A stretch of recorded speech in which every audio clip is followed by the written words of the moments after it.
सबसे पहले संधि। तो संधि का मतलब क्या होता है? जोड़ना, ठीक है। और इसी का उल्टा क्या है? समास। तो समास में हम क्या करते हैं? विग्रह, मतलब तोड़ रहे हैं, चीजों को अलग कर रहे हैं, ठीक है। अब समास का क्या मतलब होता है? संक्षिप्तीकरण। संक्षिप्तीकरण मतलब चीजों को छोटा करना, ठीक है।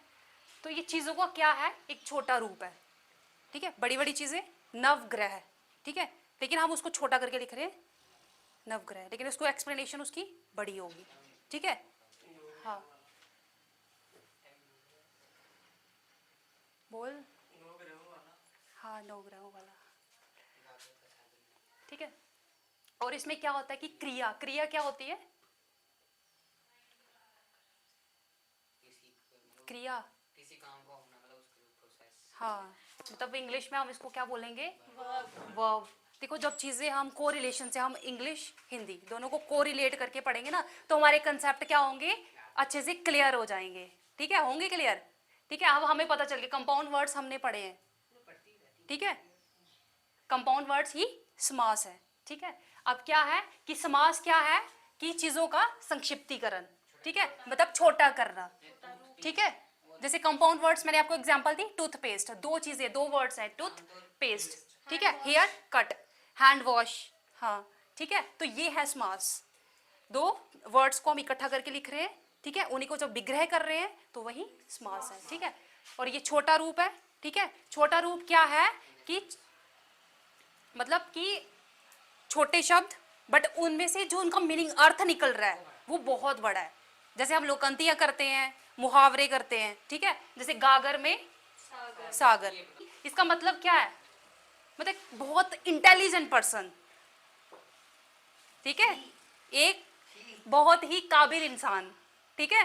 मतलब एक इंसान, एक गागर है, उसमें पूरा समुद्र समाया हुआ है, बहुत एक इंटेलिजेंट पर्सन जो बहुत कुछ जानता है, ठीक। देखो, समाज की रचना में दो पद होते हैं,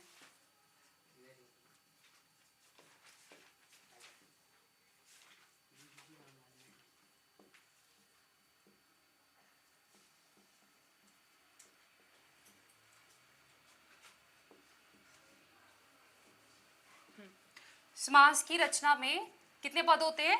दो। अब आप पूछोगे कि मैम पद क्या होते हैं? स्वर और व्यंजन, इन्हीं को जोड़ के क्या बनाया जाता है? शब्द। शब्द बनते हैं, और शब्द कैसे होते हैं? स्वतंत्र, आजाद होते हैं, ठीक है। हिस्ट्री कहाँ से आ रही है? मतलब वो आजाद होते हैं, मतलब कुछ भी बोलेंगे, कुछ भी करेंगे।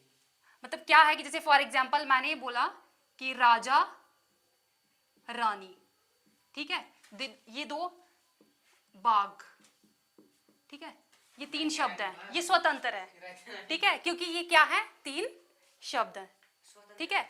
अब इन्हीं शब्दों से मिलकर क्या बनेगा? वाक्य, ठीक है, कैसे है? क्योंकि ये आजाद हैं, खुले खुले हैं, लेकिन हम इसको वाक्य में जब यूज करते हैं ना, तो चीजें बंध जाती हैं, इनकी स्वतंत्रता खत्म हो जाती है।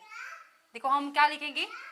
राजा और रानी बाग में घूम रहे हैं। तो मुझे स्वतंत्र कहाँ से बोलूं? मैं स्वतंत्र ही समझ नहीं आया। देखो, ये पहले अलग अलग वर्ड थे, इनका कोई मतलब ही नहीं था, शब्द ही नहीं थे, ये स्वतंत्र स्वतंत्र थे, ठीक है। अब इनको हमने जोड़ दिया, तो इनकी स्वतंत्रता यहाँ पे खत्म हो गई। और जब इनकी स्वतंत्रता खत्म हो जाती है, ठीक है, एक पूर्व पद होता है और दूसरा, बताओ दूसरा कौन सा होता है? इसका एक पूर्व पद होता है, दूसरा, दक्षिण में। अरे नहीं, उत्तर पद। और जब हम इन दोनों को जोड़ते हैं तो हमारे पास क्या बन जाता है? समस्त पद। मतलब जैसे मैंने आपको समझाया, नव ग्रह, ठीक है, ये दो शब्द थे, ये पूरा पद है पहला वाला, और ये सेकंड वाला है, ठीक है। अब ये पद क्यों पढ़ाए जा रहे हैं? क्योंकि जब आगे मैं आपको समास समझाऊंगी ना, तो वहां पे जो आपका कुछ समास ऐसे होंगे कि जिसमें ये प्रदान होगा, मतलब इस पे ज्यादा स्ट्रेस दिया जाएगा, ये हाँ, पहला खंड प्रदान होगा, ठीक है। तो इसीलिए, लेकिन सबसे पहले आपको पता होना चाहिए कि पद होते क्या है, ठीक है। जब क्लास से बाहर निकलो कोई डाउट ही नहीं होना चाहिए, मतलब जब आप चल रहे हो तो आपको क्या, हम राहगीर हैं, हम घर में जा रहे हैं, हम राहगीर हैं, राह में चलते हुए, तो वो कौन सा समास है? ठीक है। हम ब्रेड पकोड़ा खा रहे हैं तो ब्रेड पकोड़ा कौन सा समास है? हम भगवान का नाम ले रहे हैं राधा कृष्ण, तो वो कौन सा समास है? मतलब चीजें जो हम बात कर रहे हैं वो कौन सा समास है, हमने वहीं से सीख लेना है। समझ आई? और समास क्या है? कंपाउंड वर्ड्स हैं।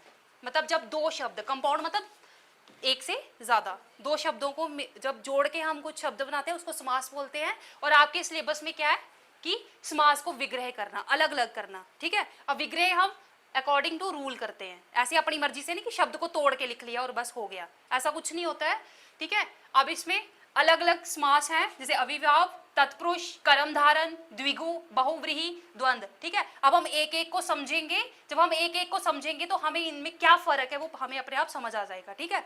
तो फर्स्ट है अविभाव। तो इसमें क्या है कि इसमें सिंपल आपने याद रखना है उपसर्ग। जिस शब्द में उपसर्ग लगा होगा, उपसर्ग क्या होता है? स्टार्टिंग। जैसे हम इंग्लिश में पढ़ते हैं प्रीफिक्स, ठीक है। स्टार्टिंग में उपसर्ग और जो बाद में लगता है उसको क्या बोलते हैं?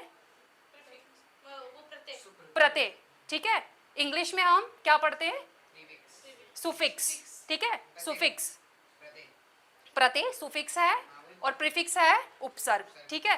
देखो यहाँ से क्या करना है कि हमने चीजों को कोरिलेट करना है ताकि हमें इंग्लिश की ग्रामर जो है वो क्लियर हो जाए और हिंदी की भी क्लियर हो जाए, ठीक है। और जिस शब्द में उपसर्ग लगा होगा सिंपल, वो कौन सा शब्द है? वो कौन सा समास है? अव्ययभाव, ठीक है। जैसे कि अनु